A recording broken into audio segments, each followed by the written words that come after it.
항상 연말 때쯤 되면은 경제와 관련해서 재미있는 보고서들이 많이 나오는데요. 오늘은 제가 좀 즐겨보는 KB 한국 부자 보고서라는 자료를 가지고 이야기를 좀 해보려고 합니다.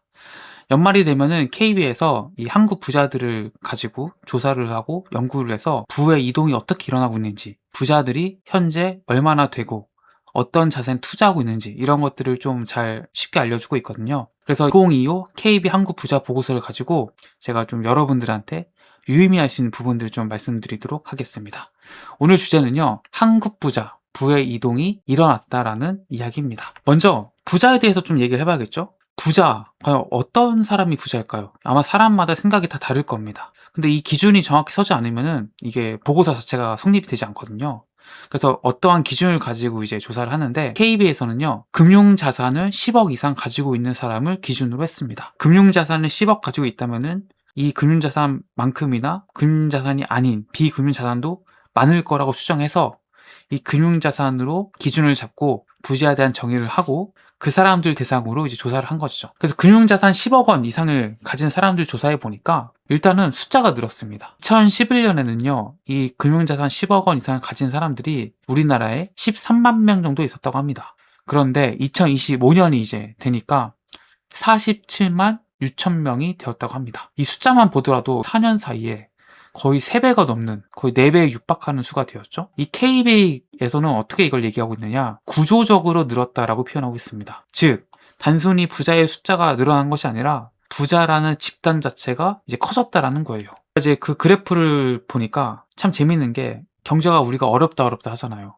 그런데 이 절대적인 숫자는 계속 늘고 있습니다. 물론 이제 경제 상황에 따라 증감률은 조금 차이가 있죠. 뭐 어떨 때는 9.2%, 어떨 때는 뭐 15.9%, 뭐 어떨 때는 1.1%뭐 이렇게 차이는 있지만 어찌됐든 간에 부자의 절대적인 수는 계속 늘고 있다는 거죠. 여기서 우리가 알 수 있는 것은 뭔가 이 돈이라는 것이 어쨌거나 계속 늘어나고 있고, 그리고 그 돈을 가지고 누군가는 계속 매년 새로운 부자가 탄생하고 있다라는 겁니다. 여러분들 부자가 가장 많이 사는 데가 어디일 것 같으세요? 서울이죠, 서울.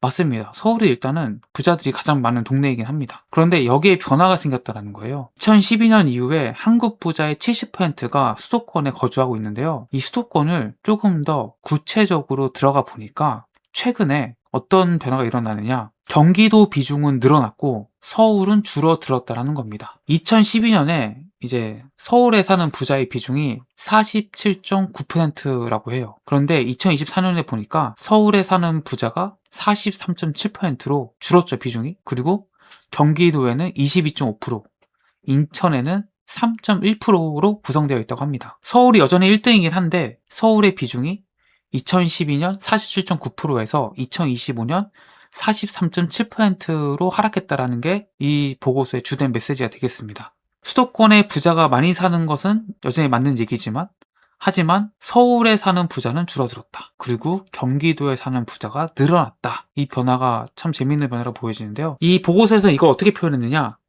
부자가 서울을 탈출했다기보다는 확장했다라고 표현하고 있습니다. 즉, 생활권, 사업권은 서울에 두되 자산이나 거주는 더 넓은 수도권으로 퍼지고 있다라고 얘기하고 있어요. 그리고 또 이제 부자를 단순히 금융자산 10억 원으로 뭉뚱그려서 이제 얘기하지 않고 더 구체적으로 들어갑니다.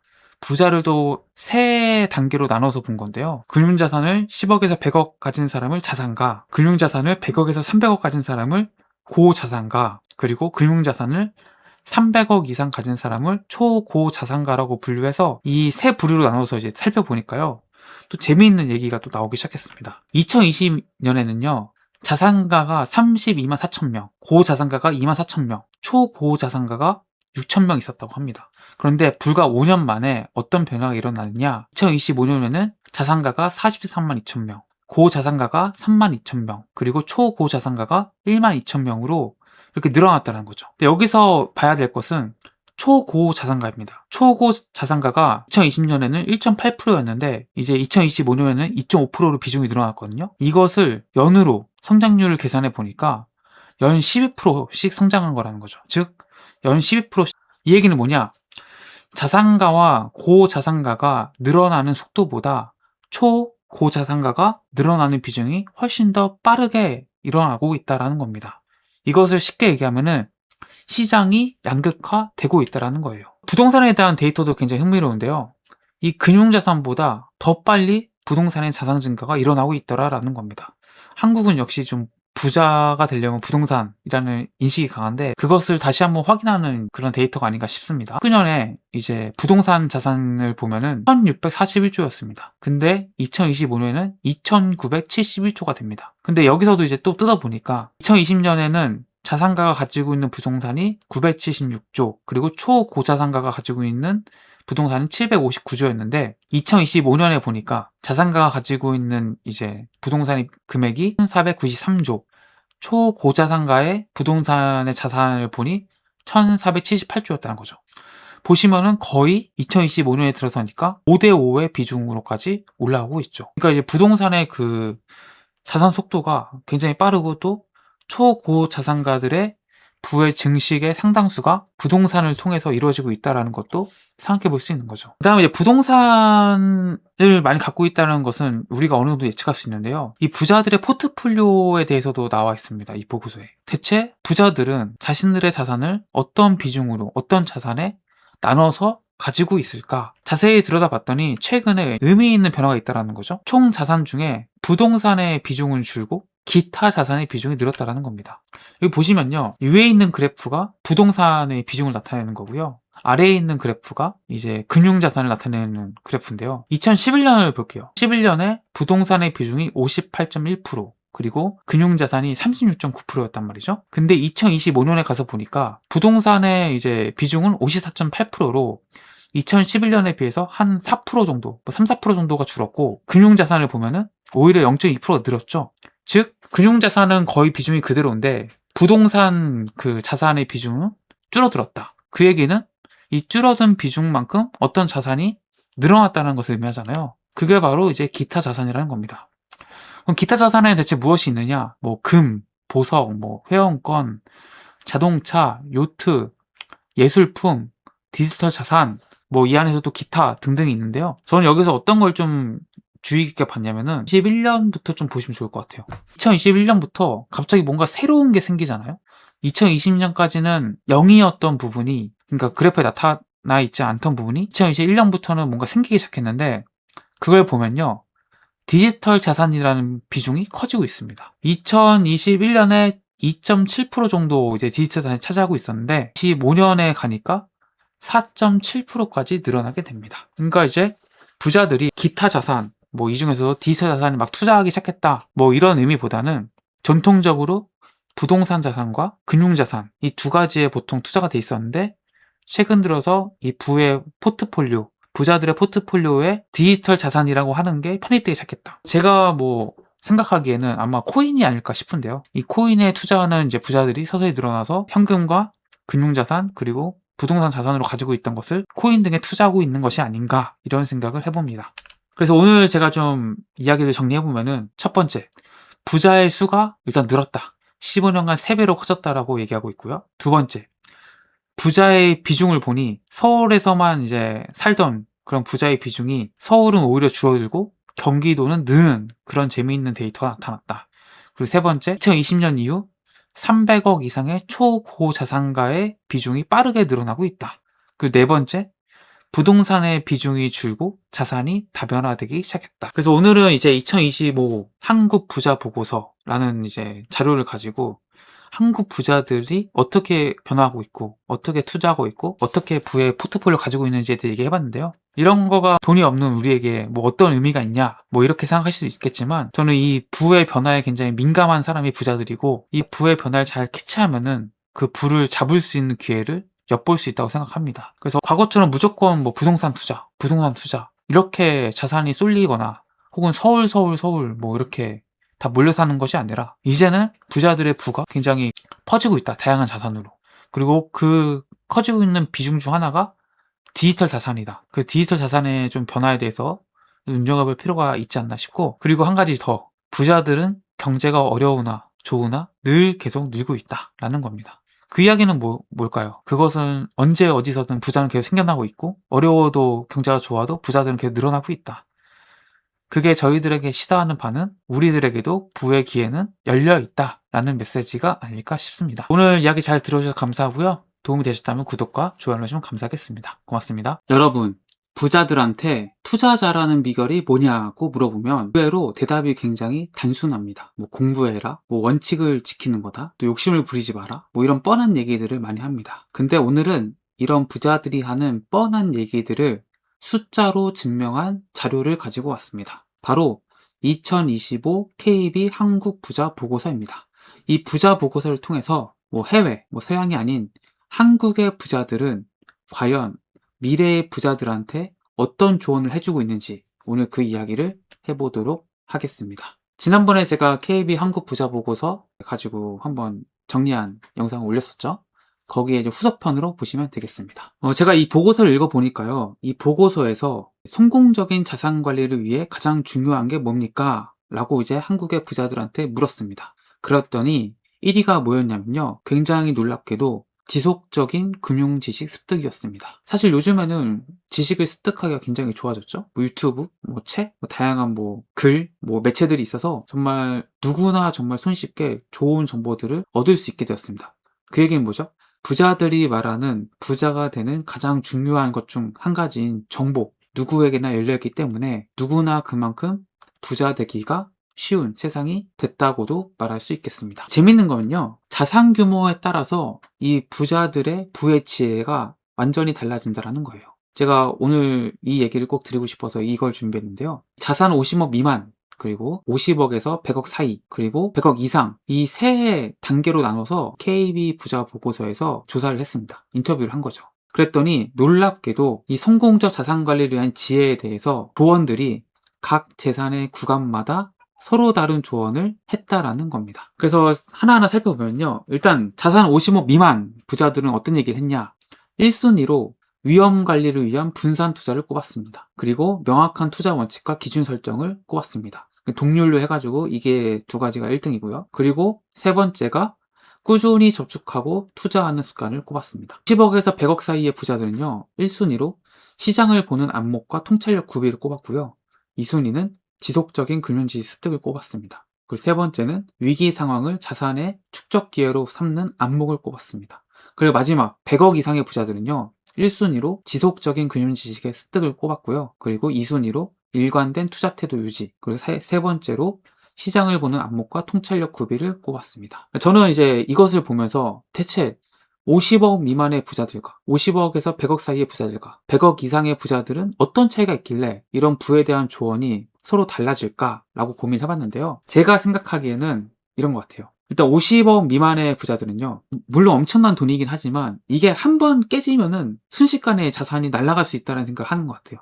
그러다 보니까 이제 분산 투자라든지 원칙을 설정하는 거, 그리고 꾸준한 저축을 이제 조언하는 것 같고, 이 조언들 가만히 살펴보면은 전부 뭔가 공격적인 투자라기보다는 다소 좀 방어적인 재테크 전략이 아닌가 싶고요. 그래서 이 단계에서는 내가 앞으로 얼마나 더 벌까 보다는 어떻게 하면 일단 망하지 않을까, 이게 가장 큰 거 아닌가 싶어요. 왜냐면은 50억이라는 게 뭐 100억이 되고 200억이 된다고 해서 내가 뭐 크게 삶이 달라지진 않지만 50억을 홀라당 말아먹으면은 내 삶이 완전 박살나잖아요. 그러니까 이 50억이라는 부의 크기는 약간 이런 느낌의 부가 아닐까.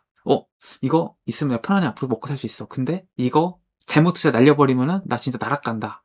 이런 불안감이 좀 같이 있는 이런 상태이기 때문에 50억 미만의 부자들은 이런 조언을 하지 않았나 싶고요. 일단 이제 50억에서 100억 사이의 이제 부자들은 보면은 이제 시장을 보는 안목이라든지 위기를 기회로 삼는 태도, 이런 것들이 중요하다고 꼽는데, 이 말은 뭐냐? 제가 생각하기에는 이제 방어는 이제 기본적인 거고, 이제는 내가 어떤 선택을 하느냐에 따라서 수익률이 달라진다. 그러니까 뭔가 남들 사니까 나도 산다기보다는 내가 내 판단으로 시장을 읽고 그다음에 위기를 기회로 삼는 거, 이런 것들을 강조하는 게 아닌가 싶습니다. 그래서 이제 50억 100억 정도 모았으면은 내가 이제 기본적으로 그 불안감, 여기에서는 이제 벗어났다고 이제 느끼기 때문에 방어에 대한 부분을 중요하게 생각하기보다는 내가 어떤 선택을 했을 때, 실제 예로 뭐 100억에 1%면 1억이잖아요. 그러니까 수익률 1% 차이가 막 억 단위로 왔다 갔다 하다 보니까 내가 이제 어떤 선택을 하냐에 따라서 정말 그 부의 크기가 달라지고, 그러니까 좀 뭔가 좀 신중하고 이 시장을 좀 제대로 읽는 거에 좀 더